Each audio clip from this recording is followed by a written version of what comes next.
အားလုံးပဲမင်္ဂလာပါဗျာ Resport ကနေပြန်လည်ကြိုဆိုလိုက်ပါတယ် Manchester United အသင်းရဲ့အပြောင်းရွှေ့ပြတ်မှတ်ကစားသမားသတင်းတွေများစွာထွက်ပေါ်နေတော့လေယခုချိန်ထိတော့ Matthias Cunha တယောက်ကိုပဲ officially ခေါ်ယူနိုင်ပါသေးတယ် United တို့အနေနဲ့တိုက်စစ်မှုနေရာအတွက် Victor Gyokeres ကိုအဓိကပြစ်မှတ်ထားလိုက်နေပေမဲ့ Sporting ရဲ့တိုးမြင့်လာတဲ့ဈေးကြောင့်အခြားရွေးချယ်စရာအဖြစ် Frankfurt တိုက်စစ်မှု Hugo Ekitike ကိုပြစ်မှတ်ထားလာကြောင်းကြားသိရပါတယ်အသက်22နှစ်အရွယ်အဆိုပါကစားသမားကို Premier League ကလပ်တွေဖြစ်တဲ့ Liverpool, Chelsea တို့ကလည်းခေါ်ယူရန်စိတ်ဝင်စားနေကြတာပါ Frankfurt အသင်းနဲ့၄နှစ်တာစာချုပ်ကြံနေပြီးအသင်းဘက်မှစတာလင်ပေါင်85တန်းကအလိုရှိနေကြောင်းလည်းကြားသိရပါတယ်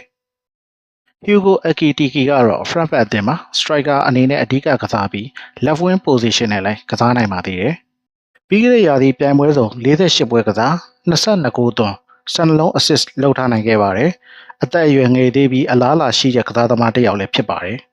။အဓိကပြစ်မှတ်ဖြစ်တဲ့ Sporting တိုက်စစ်မှု Victor Gyokeres နဲ့ United အခြေအနေကတော့ထူးခြားမှုမရှိသေးဘူးလို့ပဲဆိုရမှာပါ။ Sporting Club ဥက္ကဋ္ဌ Federico Varandas ကတော့ Gyokeres ကိုယူရိုတန်း60 plat အပိုစုကြီးယူရို10တန်းနဲ့ထွက်ခွာခွင့်ပေးမှာမဟုတ်ပဲယူရိုတန်း100လောက်လဲတောင်းဆိုမှာမဟုတ်ကြောင်းပြောကြားခဲ့ပါတယ်။ဆက်လက်ပြီးယခုအချိန်ထိလည်း Gyokeres အတွက်ကမ်းလှမ်းမှုတစုံတရာမရရှိသေးကြောင်းပြီးခဲ့တဲ့ဗုဒ္ဓဟူးနေ့မနက်ပိုင်းမှာပြောကြားခဲ့ပါသေးတယ်။အဆိုပါပြောဆိုမှုတွေအရတော့ Gyokeres ကိုခေါ်ယူခြင်းတဲ့ကလပ်တွေအနေနဲ့ယူရိုတန်း80နဲ့ယူရိုတန်း100ကြားသုံးစွဲရနိုင်ခြေရှိပါတယ်။အာဆင်နယ်အသင်းဘက်မှ Gyokeres အတွက်ကမ်းလှမ်းမှုတစ်ခုကိုဗုဒ္ဓဟူးနေ့မှာစတင်ခဲ့ပြီး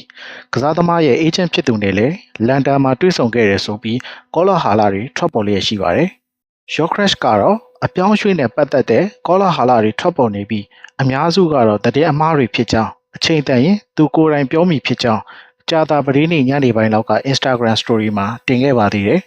။ United တို့ရဲ့နောက်ထပ်ပြစ်မှတ်ဖြစ်တဲ့ Bryan Mbeumo အတွက်စတာလင်ပေါင်55တန်းတန်ကြေးရှိကမ်းလှမ်းမှုကို Brentford အသင်းဘက်ကနေပယ်ချခဲ့ပါတယ်။ဒါပေမဲ့နှစ်သင်းကြားဆွေးနွေးမှုတွေဆက်လက်လှုပ်ဆောင်သွားမှာဖြစ်ပြီး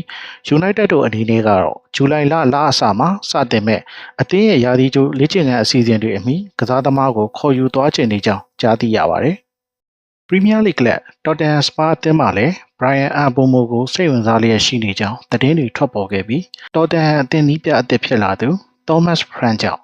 Mbeumo အနေနဲ့ဆရာဟောင်းရှိတဲ့စပါးအသင်းကိုပဲရွေးချယ်သွားမလားဆိုတာကိုတော့စောင့်ကြည့်ရမယ်ဗျာ။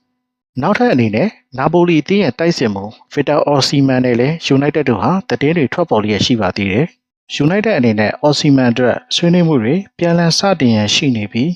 Chelsea နဲ့ Liverpool အသင်းတွေကပါ Osimhen ကိုစိတ်ဝင်စားမှုရှိနေကြောင်း rumors တွေထွက်ပေါ်နေပါတယ်။ United ပြည်သက်ညီကိုတွေရောဒီပြောင်းရွှေ့သတင်းတွေနဲ့ပတ်သက်ပြီးဘယ်လိုထင်မြင်ကြသလဲဆိုတာဝင်ရောက်ဆွေးနွေးသွားနိုင်ပါတယ်ဗျာ